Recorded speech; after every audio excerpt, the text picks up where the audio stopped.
Perfect. Thank you very much. Good afternoon, everyone. Assalamu alaikum. I want to begin by expressing my deep gratitude to Dean Badi and the organizing committee for inviting me to share my work at this important conference with such esteemed panelists and participants. I especially want to acknowledge Dr. Abu Laban, with whom I took one of my first classes in my master's program at the University of Alberta in 2009, and whose feedback on my master's project has been so seminal to the development of my academic journey. So I'm really truly humbled to be welcomed into this fold of scholars and practitioners, many of whom who've been instrumental in guiding my work, even if you didn't know it. So thank you. And thank you also to my fellow panelists for sharing your insightful presentations. And it's a privilege to present alongside you. And I also want to recognize the settler colonial context in which we gather today, so that we can continue to push to see Canada beyond the ways that the colonizer constructed it while forcibly occupying it. My own elders who migrated to these lands in 1976 to escape state-led religious political persecution in South Asia, and I are indebted to the Indigenous peoples of these lands. What I present today is a provisional analysis of my doctoral dissertation work, which I am currently in an iterative process of data collection, analysis, ethics applications, and immersion in the literature. So my project is entitled On Muslim Women's Activism in Post 9/11 Canada, a feminist community-based research project. This project has two primary roots. The first is this notion of the collective, of coalition, of community, and of solidarity.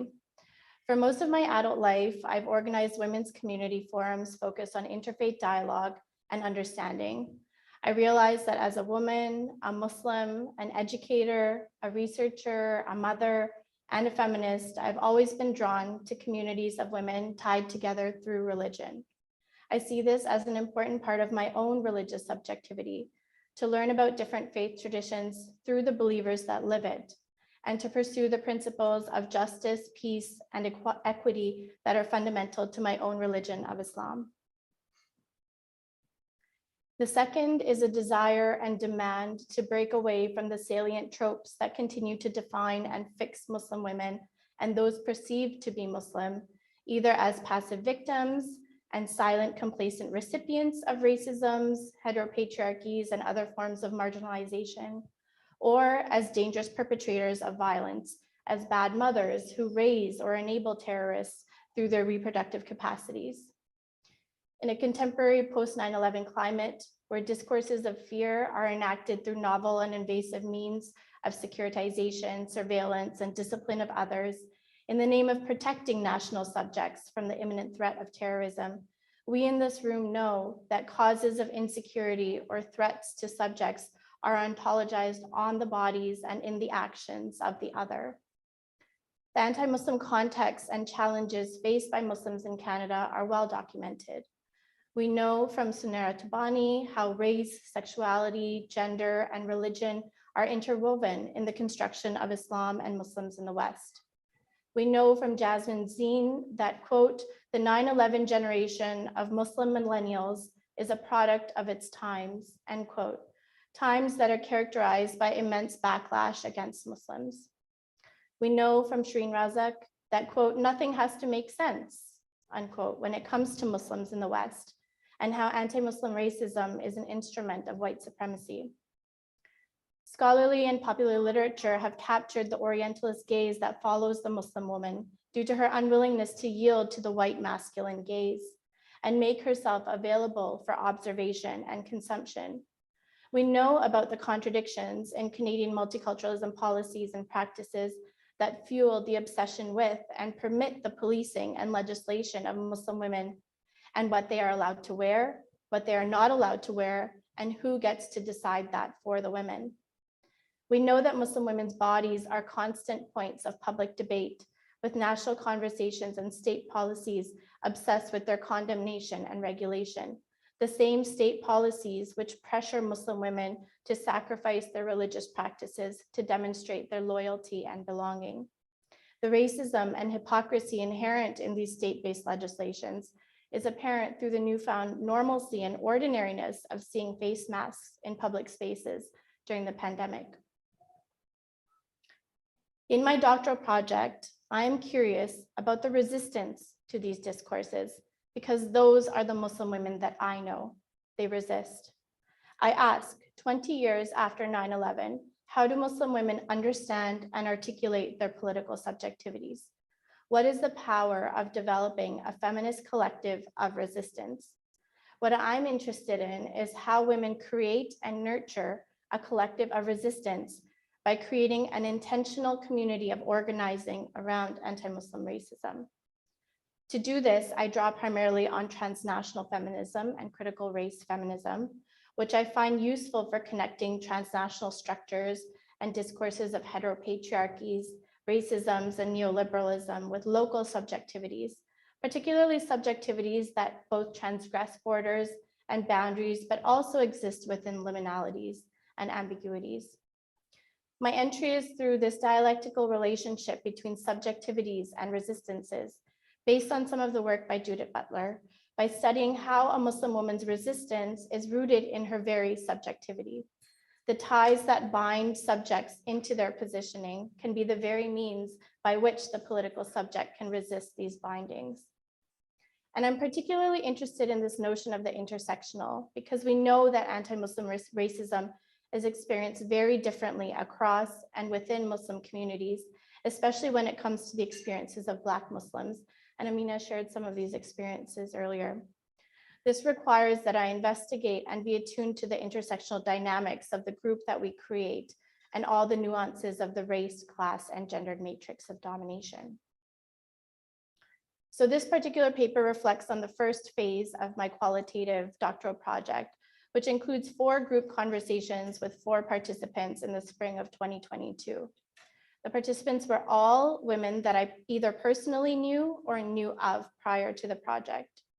They all identified as Muslim women and all had some prior experience with advocacy work around anti-Muslim racism. These women could all be categorized as well-educated millennials and were both veiled and not veiled. All the women have been given pseudonyms. So Zainab is a Black graduate student who is active on her campus. Fatima is a recently married lawyer of Arab heritage. Alia is a mother of 2 of South Asian heritage who is currently on maternity leave. And Sumaya, also of South Asian heritage, publicly engages in education about Islamophobia. These conversations all took place on Zoom, which was the reality of doing this research during the pandemic. It wouldn't have been my first choice. Here, I begin to analyze our conversations by discerning and unpacking both their individual and collective subjectivities. So first, the women reflected on this collective politics of what it means to be a Muslim woman. They spoke at length about the pressures, challenges, anxieties, and exhaustion that stems from being part of the 9/11 generation and bearing the burden of living through and experiencing anti-Muslim racism and violence, surviving a pandemic, and engaging in advocacy work, much of which was intersectional in terms of their solidarity work with other communities, particularly in terms of educating their own communities about the settler colonial context. They reflect on how the mere embodiment of just being a Muslim woman is political. A particularly powerful excerpt from Zainab captures the overwhelming realization that for the past few years, she hasn't even had an opportunity to stop and process her many experiences of racism. When discussing the question of how do we manage it all, she says, "It's very telling that none of us has actually asked ourselves this question. That's probably the reason why we're here right now, is because we've actually never gotten a chance to ask ourselves this question, or to even cut ourselves a break, or to even give ourselves some credit for anything, because we're constantly on go mode. There's never a stop. We're go, go, go until one day we just get burnt out and we break down, and then we look around us and we realize that nobody really understands what we're really going through. Now that I'm able to have a minute to think about it, it makes me so emotional because I'm like, that's really sad, because the amount of things that I've had to power through and not given myself time to process because I'm always on to the next thing in my life. There's so many things that are packed up, and we all have so much trauma that needs to be let out. And I think that the first step in doing that is acknowledging the fact that we haven't even been asking ourselves this difficult question of how do we manage it all. They spoke about two primary areas in which they experienced contradictions in the politicization of their subjectivities. And they expressed these through the use of emotions that surfaced once they actually had an opportunity to stop and reflect as part of our group conversations. First, they spoke about how being a Muslim woman translated to being a representative or ambassador and being called on to educate through what Sumaya terms doing an Islam 101 every week to some random person, and how, though at times they felt invigorated and wanted to take on these responsibilities, they also felt burnt out, exhausted, and critical of this burden. Alia says, you can't always be the poster child for your religion. We should be allowed to make mistakes. It's not right, it's not fair. I think it's perfectly fine for us, especially as Muslim women, to just say, I don't want to do it. I'm just going to take care of myself, my family, and do what I have to do. It's okay. Secondly, the women spoke of their fears of being in a Muslim body and how scared they were going about their life in a general climate of anti-Muslimness. They spoke about their fear of speaking out and being targeted. Alia describes the general climate as, quote, post 9/11, it's a very different type of hatred that Muslims face. They report feeling a sense of detachment from racist experiences, feeling disgusted, feeling angry, feeling embarrassed, and feeling triggered when reminded of these experiences. Zainab says, just for the sake of my mental health, I have to try my best to just forget that it happened, because if I don't forget that it happened, then I will just replay it in my head over and over and over again. The hypervisibility that comes with being Muslim, being visibly Muslim, and being Black and visibly Muslim through hijab made Zainab feel all the more conscious and targeted. Even in spaces with other racialized colleagues, she reported not feeling safe. She explains, even though the other people in the room could also be racialized, I don't know what internalized racism they have towards people that are Muslim. Just because they're Black doesn't mean that now all of a sudden they accept me for being Muslim as well on top of being Black. So there's so many things to take into consideration when you're navigating spaces. I'm always having to make sure that I'm keeping myself safe.